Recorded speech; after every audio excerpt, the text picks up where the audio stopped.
Hello friends, ಇವತ್ತಿನ ಸಂಚಿಕೆಯಲ್ಲಿ ಏನಾಯಿತು ಅಂತ ನೋಡ್ಕೊಂಡು ಬರೋಣ ಬನ್ನಿ. ನಾನು ಹೊಸ್ಲು ದಾಟಿ ಮನೆಯೊಳಗೆ ಬಂದರೆ ಈ ಪ್ರೇಮ ಮಾಡಿರೋ ಗಾಯ ವಾಸಿ ಆಗುತ್ತಾ? ಇವತ್ತಿಗೆ ನನಗೂ ಈ ಮನೆಗೂ ಋಣ ಮುಗೀತು. ನಾನು ಈ ಮನೆ ಹೊಸ್ಲು ತುಳಿಯಲ್ಲ ಅಂತಾರೆ ಮಹೇಶ್ವರಿ. ಕೇಳಿಸ್ಕೊಂಡೆ, ಆ ದುಡ್ಕಿ ಮಾಡಿರೋ ಕೆಲಸದಿಂದ ಏನೇನೆಲ್ಲ ಆಗುತ್ತೆ ಅಂತ. ಅಮ್ಮ, ಪ್ರೇಮ ಸ್ಟೇಷನಲ್ಲಿ ಕೈ ಮುಗಿದು ಸಾರಿ ಕೇಳಿದ್ಲಲ್ಲಮ್ಮ. ನೀನು ಹಾಗೆಲ್ಲ ಮಾತಾಡಿ ನಿನಗೆ ಸಂಕಟ ಕೊಡಬೇಡ. ಬೇಕಿದ್ರೆ ಅವಳ ಪರವಾಗಿ ನಾನೇ ಕೈ ಮುಗಿದು ಸಾರಿ ಕೇಳ್ತೀನಮ್ಮ. ಬಾರಮ್ಮ ಒಳಗೆ ಅಂತಾನೆ ರಾಮ್. ಬೇಡ ರಾಮ್, ಇವತ್ತು ನೀನು ಅವಳ ಪರ ವಹಿಸ್ಕೊಂಡು ಮಾತಾಡಬೇಡ. ಇವಳು ನನ್ನ ಜೈಲಿಗೆ ಕಳಿಸೋ ಪ್ಲ್ಯಾನ್ ಮಾಡಿದ್ದಾಳೆ. ಇಷ್ಟೆಲ್ಲ ಆದಮೇಲೆ ನಾನು ಮನೆಯೊಳಗೆ ಬಂದರೆ ನನ್ನ ಹೆಣ ಬಂದ ಹಾಗೆ ಲೆಕ್ಕ ಅಂತಾರೆ ಮಹೇಶ್ವರಿ. ಹೌದಕ್ಕ, ನಿನಗಾಗಿರೋ ಅವಮಾನ ಯಾರಿಗೂ ಆಗಬಾರ್ದು. ಪ್ರೇಮ ಇದ್ದರೆ ಯಾರಿಗೂ ನೆಮ್ಮದಿ ಇಲ್ಲ. ಇವಳು ಮಾಡಿರೋ ತಪ್ಪಿಗೆ ಸರಿಯಾಗಿ ಬುದ್ಧಿ ಕಲಿಸೋವರೆಗೂ ನೀನು ಮನೆಯೊಳಗೆ ಹೋಗಬೇಡ ಅಕ್ಕ ಅಂತಾನೆ ಕಿಟ್ಟಿ. ಏಯ್, ಬಾಯಿ ಮುಚ್ಕೊಂಡು ನಿಂತ್ಕೊಳ್ಳೋ. ಏಯ್, ನೀನು ಬಾಯಿ ಮುಚ್ಕೊಂಡು ಒಳಗಡೆ ಬರ್ತೀಯಾ ಅಥವಾ ಇಲ್ಲೇ ಇರ್ತೀಯಾ ನೀನು ಅಂತಾರೆ ಶ್ರೀಧರ್. ಬರಲ್ಲ ಬರಲ್ಲ ಬರಲ್ಲ ಅಂತ ಮಹೇಶ್ವರಿ ಅಲ್ಲೇ ನೆಲದ ಮೇಲೆ ಕೂತ್ಕೋತಾರೆ. ಈಚೆ ಮಹಾದೇವ ಕಾವ್ಯ ರೋಡಲ್ಲಿ ನಿಂತಿರ್ತಾರೆ. ಆಗ ಒಬ್ಬ ಮೆಕ್ಯಾನಿಕ್ ಬೈಕಲ್ಲಿ ಬಂದು, ಮೇಡಮ್, ನನ್ನ ಭರತ್ ಸರ್ ಕಳಿಸಿದ್ರು, ಜೀಪನ್ನು ನೋಡ್ಕೊಂಡು ಹೋಗ್ತೀನಿ ಅಂತಾನೆ. ಪ್ಲೀಸ್ ಅಂತಾಳೆ ಕಾವ್ಯ. ಮೇಡಮ್, ಜೀಪ್ ಪೂರ್ತಿ ಕೆಟ್ಟೋಗಿದೆ. ಒಳಗಡೆ ಯಾವುದೋ ವೈರ್ ಸುಟ್ಟು ಹೋಗಿದೆ. ಕಾರ್ಪೊರೇಟರ್ ಪೂರ್ತಿ ಕೆಸರು ತುಂಬಿಕೊಂಡಿದೆ. ಇದನ್ನು ಮಧ್ಯ ರೋಡಲ್ಲಂತೂ ಮಾಡೋಕ್ಕಾಗಲ್ಲ. ಸ್ಪೇಸ್ ಪಾರ್ಟ್ಸ್ ಬೇರೆ ತರಬೇಕು. ಇದು ಮುಗಿಸೋಷ್ಟರಲ್ಲಿ ಸಂಜೆ ಆಗೋಗುತ್ತೆ ಮೇಡಮ್ ಅಂತಾನೆ. ಅಯ್ಯೋ, ಸಂಜೆ ಆಗುತ್ತಾ? ನನಗೆ ತುಂಬ ಲೇಟ್ ಆಗುತ್ತೆ. ಬೆಂಗಳೂರಲ್ಲಿ ಅರ್ಜೆಂಟ್ ಮೀಟಿಂಗ್ ಇದೆ. ಏನು ಮಾಡೋದು ಅಂತಾಳೆ ಕಾವ್ಯ. ಆಗ ಭರತ್ ಕಾರಲ್ಲಿ ಬಂದು, ಹಾಯ್ ಕಾವ್ಯ ಅಂತಾನೆ. ಹಲೋ ಭರತ್ ಅಂತಾಳೆ ಕಾವ್ಯ. ಮೆಕ್ಯಾನಿಕ್ ಏನಾದರೂ ಹೆಲ್ಪ್ ಮಾಡಿದ್ನಾ? ಏನಾಯಿತು ಅಂತಾನೆ ಭರತ್. ಸರ್, ಜೀಪ್ ಪೂರ್ತಿ ಹಾಳಾಗಿದೆ. ಇದನ್ನು ಟಾಯ್ ಮಾಡಿಸ್ಕೊಂಡು ಗ್ಯಾರೇಜ್ಗೆ ತಗೊಂಡು ಹೋಗಲೇಬೇಕು ಸರ್ ಅಂತಾನೆ ಮೆಕ್ಯಾನಿಕ್. ನಾನು ತುಂಬ ಅರ್ಜೆಂಟಾಗಿ ಹೋಗಲೇಬೇಕಿದೆ ಭರತ್ ಅಂತಾಳೆ ಕಾವ್ಯ. ಏಯ್, ಅವ್ರು ಅರ್ಜೆಂಟಲ್ಲಿದ್ದಾರೆ, ಬೇಗ ಸರಿ ಮಾಡ್ಸೋಕ್ಕಾಗಲ್ವಾ ಅಂತಾನೆ ಭರತ್. ಇಲ್ಲ ಸರ್, ಅರ್ಜೆಂಟಲ್ಲಿ ಬಿಡಿಸ್ಬೇಕು, ಅಷ್ಟರಲ್ಲಿ ತುಂಬ ಟೈಮ್ ಆಗುತ್ತೆ ಸರ್ ಅಂತಾನೆ ಮೆಕ್ಯಾನಿಕ್. ಸರಿ, ನಿನ್ನ ಹತ್ರ ಯಾವುದಾದ್ರೂ ಸ್ಪೇರ್ ಕಾರ್ ಇದೆಯಾ ಅಂತಾನೆ ಭರತ್. ಇಲ್ಲ ಸರ್ ಅಂತಾನೆ ಮೆಕ್ಯಾನಿಕ್. ಅಯ್ಯಯ್ಯೋ, ಮುಗೀತು, ನಾನು ಬೆಂಗಳೂರಿಗೆ ಹೋದ ಹಾಗೆ ಅಂತಾಳೆ ಕಾವ್ಯ. ಕಾವ್ಯ, ನೀನು ಬೆಂಗಳೂರಿಗೆ ಹೊರಟಿದ್ಯಾ? ಮೊದಲೇ ಹೇಳೋದಲ್ವಾ? ಸರಿ, ನೀನು ಗಾಡಿನ ಸರಿ ಮಾಡಿಸೋಕ್ಕೆ ಅರೇಂಜ್ ಮಾಡು ಅಂತ ಮೆಕ್ಯಾನಿಕನಿಗೆ ಹೇಳಿ ಕಾವ್ಯ ಹತ್ರ. ಸರಿ ಕಾವ್ಯ, ನಾನು ಚೆನ್ನೈಗೆ ನಡೀತಾ ಇರೋ ಕಾನ್ಫರೆನ್ಸ್ಗೆ ಹೋಗ್ತಿದ್ದೀನಿ. ನೀನು ಆನ್ ದ ವೇ ಬೆಂಗಳೂರಲ್ಲಿ ಎಲ್ಲಿ ಡ್ರಾಪ್ ಮಾಡಬೇಕು ಅಂತ ಹೇಳು, ಬಿಡ್ತೀನಿ ಅಂತಾನೆ ಭರತ್. ಬೇಡ ಭರತ್, ನಾನು ಯಾವುದಾದ್ರೂ ಬಸ್ ಸ್ಟ್ಯಾಂಡ್ಗೆ ಡ್ರಾಪ್ ಮಾಡು ಸಾಕು, ನಾನು ಅಲ್ಲಿಂದ ಹೋಗ್ತೀನಿ ಅಂತಾಳೆ ಕಾವ್ಯ. ಕಾವ್ಯ, ನೀನು ಒಬ್ಬಳೇ ಹೋಗೋದು ಸರಿ ಬರೋಕ್ಕಿಲ್ಲ. ಬೇಕಿದ್ರೆ ನಾನು ನಿನ್ನ ಜೊತೆ ಬರ್ತೀನಿ. ಗಾಡಿ ಇಲ್ಲೇ ಇರಲಿ, ಆಮೇಲೆ ಬಂದು ರಿಪೇರಿ ಮಾಡಿಸ್ಕೊತೀನಿ. ನಾನು ಬರ್ತೀನಿ ಅಂತಾನೆ ಮಹಾದೇವ. ನೀನು ಗಾಡಿ ರಿಪೇರಿ ಮಾಡೋಷ್ಟರಲ್ಲಿ ರಾತ್ರಿನೇ ಆಗುತ್ತೆ. ಒಂದು ಮೆಕ್ಯಾನಿಕ್ ಕರ್ಸೋಕ್ಕಾಗಲಿಲ್ಲ ನಿನ್ನ ಕೈಲಿ? ಪ್ಲೀಸ್ ಮಹಾದೇವ, ಅರ್ಥ ಮಾಡ್ಕೊ. ನೋಡು, ನೀನು ಜೀಪ್ನ ರೆಡಿ ಮಾಡಿಸಿ ಮನೆಗೆ ಹೋಗು. ನಾನು ಬರೋ ಜೊತೆ ಬಸ್ ಸ್ಟ್ಯಾಂಡ್ಗೆ ಡ್ರಾಪ್ ತೊಗೊಂಡು ಅಲ್ಲಿಂದ ಬಸ್ಸಲ್ಲಿ ಬೆಂಗಳೂರಿಗೆ ಹೋಗ್ತೀನಿ ಅಂತಾಳೆ ಕಾವ್ಯ. ಬೇಡಮ್ಮಿ, ನಾನು ಬರ್ತೀನಿ ಅಂತಾನೆ ಮಹಾದೇವ. ಮಹಾದೇವ, ನಾನೀಗ ಕಾವ್ಯನ ಕರ್ಕೊಂಡು ಹೋಗ್ತೀನಿ ಅಂತ ನಿನ್ನ ಮನಸ್ಸಲ್ಲಿ ಏನಾದರೂ ಸಂಶಯ ಅನುಮಾನ ಇದ್ದರೆ ಹೇಳು. ನನ್ನಿಂದಾಗಿ ನಿಮ್ಮ ಲೈಫಲ್ಲೇ ಜಗಳ ಆಡೋದು ಬೇಡ ಅಂತಾನೆ ಭರತ್. ವಾಟ್, ಅನುಮಾನನ? ಏನು ಹೇಳ್ತಿದ್ಯಾ ಭರತ್? ಇವನು ಯಾಕೆ ನನ್ನ ಮೇಲೆ ಅನುಮಾನ ಪಡ್ತಾನೆ ಅಂತಾಳೆ ಕಾವ್ಯ. ನನಗೆ ನನ್ನ ಹೆಂಡತಿ ಮ್ಯಾಕೆ ಯಾವ ಸಂಶಯನೂ ಇಲ್ಲ ಅಂತಾನೆ ಮಹಾದೇವ. Thanks god. ಕೆಲವೊಬ್ಬರಿಗೆ ಅರ್ಹತೆಗಿಂತ ಜಾಸ್ತಿ ಸಿಕ್ಬಿಟ್ರೆ ಅದನ್ನು ಹ್ಯಾಂಡಲ್ ಮಾಡೋದು ಕಷ್ಟ ಆಗುತ್ತೆ. ಸರಿ ಕಾವ್ಯ, ನಾವಿನ್ನು ಹೊರಡೋಣ. ಸುಮ್ಮನೆ ಟೈಮ್ ವೇಸ್ಟ್ ಮಾಡೋದು ಬೇಡ ಅಂತಾನೆ ಭರತ್. ಹ್ಞೂ ಅಂತ ಕಾವ್ಯ ಕಾರಲ್ಲಿ ಹೋಗಿ ಕೂತ್ಕೋತಾಳೆ. ಲೇ ಮಹಾದೇವ, ಈ ಪೊಲೀಸ್ ಜೊತೆ ಆಟ ಆಡೋಕ್ಕೆ ಬರಬೇಡ. ಬಂದರೆ ಈ ಜೀಪ್ ಥರನೇ ನಿನ್ನ ಲೈಫ್ ಹೈವೇ ಮಧ್ಯೆಯಲ್ಲೇ ಕೆಟ್ಟು ಹೋಗೋ ಹಾಗೆ ಮಾಡ್ತೀನಿ, ಹುಷಾರ್ ಅಂತಾನೆ ಭರತ್. ನಂತರ ಕಾರಲ್ಲಿ ಹೋಗ್ತಾನೆ. ಏಯ್ ಭರತ್, ನಿನ್ನ ಕುತಂತ್ರ ನನಗೆ ಗೊತ್ತಾಗಕ್ಕಿಲ್ಲ ಅಂದ್ಕೊಂಡಿದ್ಯಾ? ಕಾವ್ಯನ ನನ್ನಿಂದ ದೂರ ಮಾಡೋಕ್ಕೆ ನಿನ್ನಿಂದ ಆಗಲ್ಲ ಕಣ್ಲಾ, ಆ ದೇವರಿಗೂ ಆಗೋಕ್ಕಿಲ್ಲ ಅಂತಾನೆ ಮಹಾದೇವ. ಈಚೆ ಕಲ್ಯಾಣಿ ಮಹೇಶ್ವರಿ, ಸಾಕು ಮಾಡು ನಿನ್ನ ನಾಟಕನ. ಬೀದಿಲಿ ಹೋಗೋರು ಬರೋರು ಎಲ್ಲರೂ ನೋಡ್ತಿದ್ದಾರೆ, ಮನೆ ಮರ್ಯಾದೆ ಹೋಗುತ್ತೆ. ಮೊದಲು ಎದ್ದೇಳು ನೀನು ಅಂತಾರೆ. ಹೌದು ಮಹೇಶ್ವರಿ, ಪೊಲೀಸ್ ಸ್ಟೇಷನಲ್ಲಿ ಆಗಿರೋ ಅವಮಾನ ಸಾಲದ ನಿನಗೆ? ಇಲ್ಲಿ ಬೇರೆ ನಾಟಕ ಆಡ್ತಿದ್ಯಾ? ಸುಮ್ಮನೆ ಬಾರೆ ಒಳಗಡೆ ಅಂತಾರೆ ಶ್ರೀಧರ್. ಅಕ್ಕ, ಇವರಿಗೆ ನಾನು ಅನುಭವಿಸಿದ ಅವಮಾನ ಪರವಾಗಿಲ್ಲ ಅನಿಸ್ತಾ ಇದೆ. ನನಗಾಗಿರೋ ನೋವನ್ನು ನಾಟಕ ಅಂತಿದ್ದಾರೆ. ರಾಮ್, ನಿನಗೆ ಹೆತ್ತ ತಾಯಿ ಮರ್ಯಾದೆ ಬಗ್ಗೆ ಸ್ವಲ್ಪನೂ ಕಾಳಜಿ ಇಲ್ವೇನೋ? ಇವತ್ತು ಪೊಲೀಸ್ ಕೈಯಿಂದ ಏಟು ತಿಂದಿತ್ತು ನಾನು ಮಾತ್ರ ಅಲ್ಲ, ಈ ಮನೆ ಕೂಡ ಅಂತಾರೆ ಮಹೇಶ್ವರಿ. ಅಮ್ಮ, ನನಗೂ ನೋವಾಗಿದೆ. ಇದಕ್ಕೆ ಪರಿಹಾರ ಈ ರೀತಿ ಆಚೆಗೆ ಕೂರೋದಲ್ಲಮ್ಮ. ಪ್ರೇಮ ನಿನ್ನ ಹತ್ರ ಕೈ ಮುಗಿದು ಸಾರಿ ಕೇಳಿದಾಳೆ. ದಯವಿಟ್ಟು ಅರ್ಥ ಮಾಡ್ಕೊಮ್ಮ ಪ್ಲೀಸ್ ಅಂತಾನೆ ರಾಮ್. ಕ್ಷಮೆ ಕೇಳಿದರೆ ಹೋಗಿರೋ ಮರ್ಯಾದೆ ವಾಪಸ್ ಬರಲ್ಲ ರಾಮ್. ನಾನು ಈ ಮನೆಯೊಳಗೆ ಕಾಲಿಡಬೇಕು ಅಂದರೆ ಈ ಪ್ರೇಮ ಈ ಕ್ಷಣನೇ ಮನೆಯಿಂದ ಆಚೆ ಹೋಗಬೇಕು ಅಂತಾರೆ ಮಹೇಶ್ವರಿ. ಮಹೇಶ್ವರಿ, ಏನು ಮಾತಾಡ್ತಿದ್ಯಾ ನೀನು? ಪ್ರೇಮ ಈ ಮನೆ ಸೊಸೆ, ಅವಳನ್ನು ಈ ಮನೆಯಿಂದ ಹೊರಗೆ ಹೋಗುವಂತಿದ್ಯಲ್ಲ, ಬುದ್ಧಿ ಇದೆಯಾ ನಿನಗೆ ಅಂತಾರೆ ಕಲ್ಯಾಣಿ. ಹೌದಕ್ಕ, ಒಂದೋ ಈ ಮನೇಲಿ ನಾನಿರಬೇಕು, ಇಲ್ಲ ಈ ಪ್ರೇಮ ಇರಬೇಕು. ಇವತ್ತು ಇವಳು ನನ್ನನ್ನು ಜೈಲಿಗೆ ಕಳ್ಸೋಕ್ಕೆ ನೋಡಿದವಳು ನಾಳೆ ನನ್ನ ವಿಷ ಹಾಕಿ ಸಾಯಿಸಲ್ಲ ಅಂತ ಏನು ಗ್ಯಾರಂಟಿ?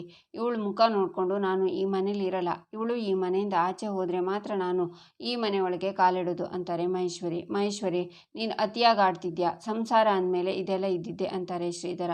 ನನಗೆ ಯಾವ ಸಂಸಾರನೂ ಬೇಡ ರೀ, ಯಾವ ಸಂಬಂಧನೂ ಬೇಡ. ರಾಮ್, ನಿನಗೆ ಹೆತ್ತ ತಾಯಿ ಬೇಕಾ ಅಥವಾ ಹೆಂಡತಿ ಬೇಕಾ? ನೀನೇ ನಿರ್ಧಾರ ಮಾಡು. ಇವಳನ್ನು ಮನೆಯಿಂದ ಹೊರಗೆ ಹಾಕ್ತೀಯಾ ಅಥವಾ ನಿನ್ನ ತಾಯಿ ಬೀದಿಲಿ ಪ್ರಾಣ ಬಿಡೋದನ್ನು ನೋಡ್ತೀಯಾ ಅಂತಾರೆ ಮಹೇಶ್ವರಿ.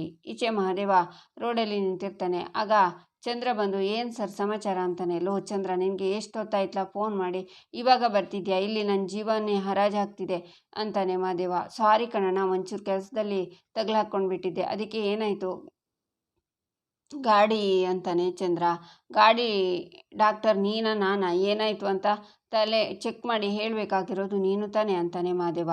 ಗಾಡಿ ಇಷ್ಟೊಂದು ಕೆಸರಾಗೈತಲ್ಲ ಅದಕ್ಕೆ ಕೇಳಿದೆ ಅಂತಾನೆ ಚಂದ್ರ. ಅದು ಗಾಡಿ ಕೆಸರೊಳಗೆ ಹೊಂಟೋಯ್ತು ಕಲ, ಆಮೇಲೆ ಬರ್ತಾ ರೋಡಲ್ಲಿ ಒಸಿ ದೂರ ಬಂದು ಹಾಗೆ ನಿಂತೋಯ್ತು ಅಂತೀನಿ. ನೀನು ಬರೋಕ್ಕೂ ಮುಂಚೆ ಅದು ಯಾವುದೋ ಮೆಕ್ಯಾನಿಕ್ ಬಂದಿದ್ದ, ಎಲ್ಲ ನೋಡಿಬಿಟ್ಟು ಅದೇನೋ ವಯರೆಲ್ಲ ಮೆಲ್ಟ್ ಆಗಿದೆ, ಕಾರ್ಪೊರೇಟರ್ ಒಳಗೆ ಕೆಸರು ತುಂಬ್ಕೊಂಡು ಬಿಟ್ಟಿದೆ, ಇಲ್ಲೆಲ್ಲ ರಿಪೇರಿ ಮಾಡೋಕ್ಕಾಗಲ್ಲ, ಗ್ಯಾರೇಜಿಗೆ ತಗೋ ಹೋಗ್ಬೇಕು ಅಂತ ಹೇಳಿದ್ದಾನೆ ಅಂತಾನೆ ಮಹಾದೇವ. ಸರಿ ಇರು ನೋಡ್ತೀನಿ ಏನಾಗೈತೆ ಅಂತ ಚಂದ್ರ ನೋಡ್ತಾನೆ. ನೋಡಿ ಆದಮೇಲೆ ಅಣ್ಣ ಹೋಗು, ಗಾಡಿ ಸ್ಟಾರ್ಟ್ ಮಾಡಿ ಹೋಗು ಅಂತಾನೆ ಮಹಾದೇವ. ಗಾಡಿ ಸ್ಟಾರ್ಟ್ ಮಾಡ್ತಾನೆ.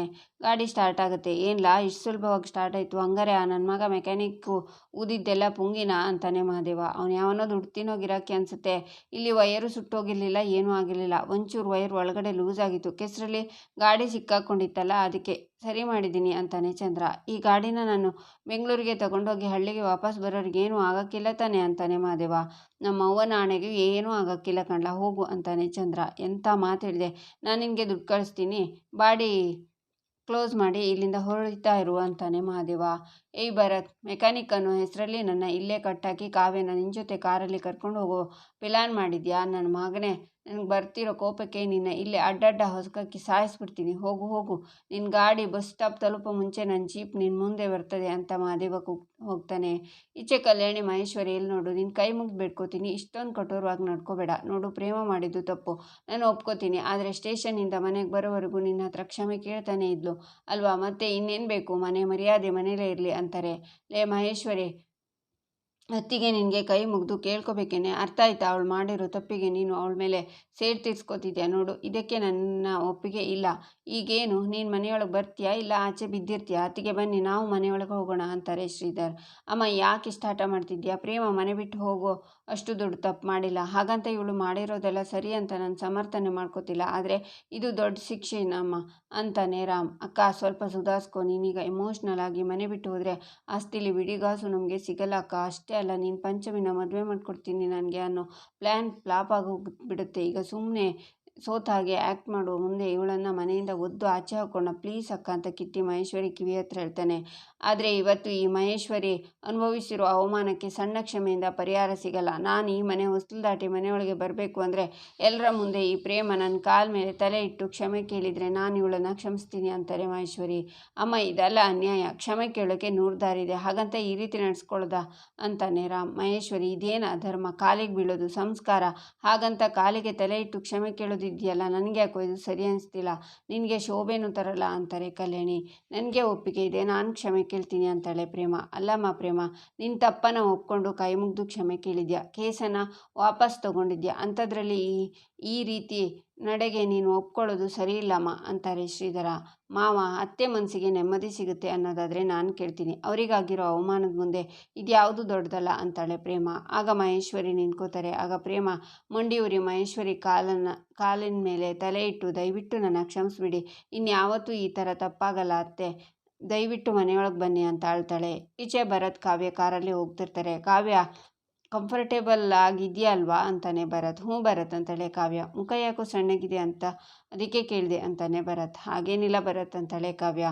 ಪ್ರಾಬ್ಲಮ್ ಏನು ಅಂತ ನನಗೂ ಗೊತ್ತಾಗ್ತಿದೆ, ಆ ಮಹಾದೇವ ಅಲ್ವಾ ಅಂತಾನೆ ಭರತ್. ಅಲ್ಲ ಭರತ್, ನನಗೆ ಹಸಿವಾಗಿದೆ, ಮುಂದೆ ಎಲ್ಲಾದರೂ ಸ್ನ್ಯಾಕ್ಸ್ ಅಂಗಡಿ ಇದ್ರೆ ನಿಲ್ಲಿಸ್ತೀಯಾ ಪ್ಲೀಸ್ ಅಂತಾಳೆ ಕಾವ್ಯ. ಇನ್ನು ಸ್ವಲ್ಪ ಮುಂದೆ ಹೋದರೆ ಇದೆ, ನಿನಗೆ ಏನು ಬೇಕು ಅಂತ ಹೇಳು, ನಾನು ತರ್ತೀನಿ ಅಂತಾನೆ ಭರತ್. ಪರವಾಗಿಲ್ಲ ಭರತ್, ನಾನೇ ಹೋಗಿ ತರ್ತೀನಿ ಅಂತಾಳೆ ಕಾವ್ಯ. ಇಟ್ಸ್ ಓಕೆ, ನಾನು ತರ್ತೀನಿ ಅಂತಾನೆ ಭರತ್. ಪರವಾಗಿಲ್ಲ ಭರತ್, ನಾನೇ ಹೋಗ್ತೀನಿ, ಕಾರ್ ನಿಲ್ಲಿಸು, ಅಲ್ಲೇ ಅಂಗಡಿ ಇದೆ ಅಂತ ಕಾವ್ಯ ಹೋಗ್ತಾಳೆ. ಆಗ ಮಹಾದೇವ ಕಾವ್ಯಂಗೆ ಕಾಲ್ ಮಾಡ್ತಾನೆ. ಭರತ್ ಫೋನ್ ನೋಡಿ, ಇಷ್ಟು ಬೇಗ ಹೆಂಡ್ತಿನ ಮಿಸ್ ಮಾಡ್ಕೋತಿದ್ಯಾ ಅಲ್ಲಿ ಮಹಾದೇವ? ಕಾವ್ಯ ನನ್ನ ಸರೌಂಡಿಂಗ್ನಲ್ಲಿದ್ದಾಳೆ, ಅಂದರೆ ನಿನಗೆ ನಾಟ್ ರೀಚೇಬಲ್ ಆಗಿರ್ತಾಳೆ.